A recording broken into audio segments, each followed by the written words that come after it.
আসসালামু আলাইকুম।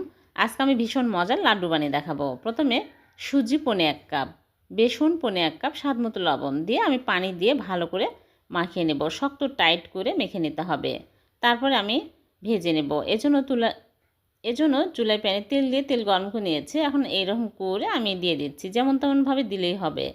দিয়ে আমি উল্টিয়ে পাল্টে মুচমুচে করে ভেজে নেব। যখন এরকম সুন্দর কালার হবে তখনই তুলে নিচ্ছে। এখন আমি এগুলো তুলে ঠান্ডা করে নেব। ঠান্ডা হয়ে গেলে হাত দিয়ে ভেঙে গুঁড়া করে নেব, মানে ছোট ছোট করে নেব। এরকম ছোট ছোট করে নিলে ব্লেন্ড করতে সুবিধা হবে। সবগুলো ব্লেন্ডারে গুঁড়া করে নিয়েছি। এখন আমি চুলায় প্যান বসিয়ে দিয়ে দিচ্ছি চিনি ১ কাপ, পানি হাফ কাপ, এলাচি গুঁড়া সামান্য দিয়ে আমি বরফ তুলে নেব। এরকম আঠালো শিরা হলেই চুলা থেকে নামিয়ে আমি এরকম করে অল্প অল্প করে দিয়ে মাখিয়ে নেব। তারপরে বাদাম কুচি দিয়ে দিলাম, কাঠবাদাম, কাজু বাদাম দিয়ে আমি ভালো করে মেখে নিচ্ছি। হাত দিয়ে ভালো করে মেখে নেব। তারপরে হাত ধুয়ে হাতে ঘি লাগিয়ে নিয়ে এরকম করে চেপে চেপে আমি লাড্ডুর শেপ দিয়ে নিচ্ছি।